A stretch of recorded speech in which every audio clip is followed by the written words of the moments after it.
ప్రస్తుతం జనగామ చేరుకున్నారు కేసీఆర్. ధరావత్ తండాలో ఎండిపోయిన పంటల్ని పరిశీలిస్తున్నారు కేసీఆర్. రైతుల్ని వారి సమస్యలు అడిగి తెలుసుకుంటున్నారు కేసీఆర్. ప్రస్తుతం ప్రత్యక్ష ప్రసారం మనం చూస్తున్నాం.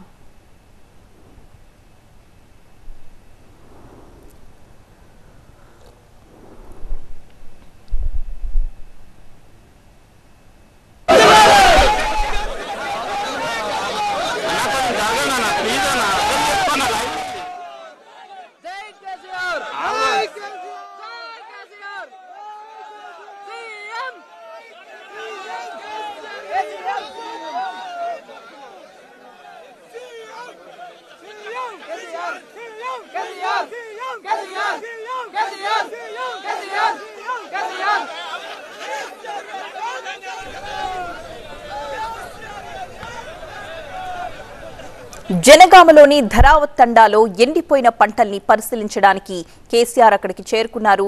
రైతులతో మాట్లాడి వారి సమస్యల్ని అడిగి తెలుసుకోబోతున్నారు కేసీఆర్. ఇక్కడ రైతులతో మాట్లాడిన తరువాత కేసీఆర్ సూర్యాపేట అలాగే నల్గొండ జిల్లాల్లో కూడా పర్యటిస్తారు.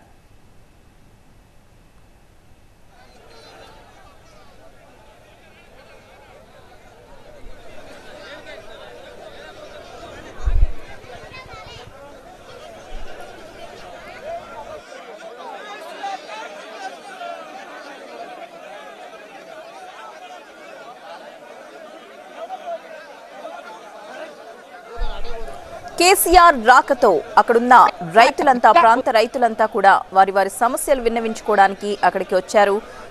జనగామలో ధరావత్ తండాలో ఎండిపోయిన పంటల పరిశీలన కోసం కేసీఆర్ ఆ ప్రాంతానికి వెళ్లారు. రైతుల సమస్యల్ని అడిగి తెలుసుకోబోతున్నారు. ఇక్కడ రైతులతో మాట్లాడిన తరువాత ఆయన సూర్యాపేట నల్గొండ జిల్లాలో కూడా పర్యటించి అక్కడ కూడా ఎండిపోయిన పంట పొలాల్ని పరిశీలించబోతున్నారు కేసీఆర్. ప్రస్తుతం ఆ ప్రాంతమంతా కూడా అక్కడికి వచ్చిన రైతులతో నిండిపోయిన దృశ్యాల్ని మనం చూస్తున్నాం.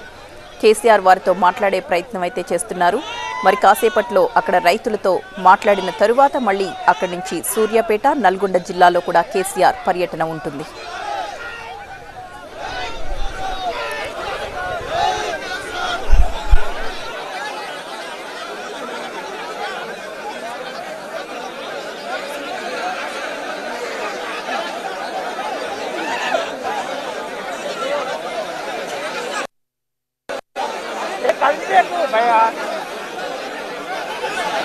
भैया खलते अरे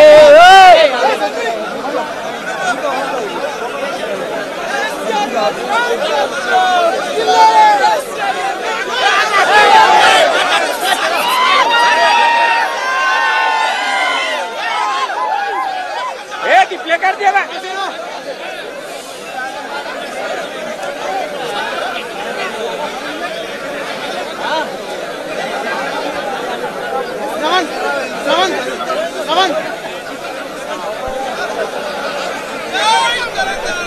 మనం చూస్తున్నాం అక్కడ రైతులందరూ కూడా కేసీఆర్ తో వారి సమస్యల్ని చెబుతున్న దృశ్యాల్ని. జనగామలో ధరావత్ తండాలో ఎండిపోయిన పంటల పరిశీలనకు వెళ్లిన కేసీఆర్ తో మాట్లాడడానికి రైతులు ముందుకొస్తూ ఉన్నారు. వారి సమస్యల్ని ఆయనకి విన్నవించుకుంటూ ఉన్నారు. రైతుల సమస్యలందరినీ కూడా అడిగి తెలుసుకుంటూ ఉన్నారు కేసీఆర్. ఎండిపోయిన పంట పొలాల్ని ఆ ధాన్యపు వడ్లను చేతిలో పట్టుకుని ఆయనకి వాళ్ళ బాధను వెళ్లబోసుకుంటున్న దృశ్యాలను మనం చూస్తున్నాం. ఇక్కడ ఈ కార్యక్రమం ముగిసిన తర్వాత రైతులందరితో మాట్లాడిన తర్వాత కేసీఆర్ అక్కడి నుంచి బయలుదేరి సూర్యాపేట నల్గొండ జిల్లాలో కూడా పర్యటిస్తారు. ఎర్రవల్లి క్షేత్రం నుంచి రోడ్డు మార్గాన దేవరుప్పల మండలం ధరావత్ తండాకు చేరుకున్నారు కేసీఆర్. ఆయనకు ఉమ్మడి వరంగల్ నేతలంతా కూడా ఘనంగా స్వాగతం పలికారు. కేసీఆర్ దేవరుప్పల ప్రాంతంలో ఎండిపోయిన పంటల్ని పరిశీలిస్తున్నారు. ఇక్కడ రైతులతో మాట్లాడిన అనంతరం సూర్యాపేట జిల్లా తుంగతుర్తికి బయలుదేరి వెళ్తారు. తుంగతుర్తితో పాటు అరవపల్లి సూర్యాపేట మండలంలో కూడా అక్కడ ఎండిన పంటల్ని పరిశీలించి అక్కడ కూడా రైతులతో మాట్లాడతారు. ఆ తరువాత మధ్యాహ్నం తరువాత మీడియాతో మాట్లాడబోతున్నారు కేసీఆర్. సాయంత్రం 4:30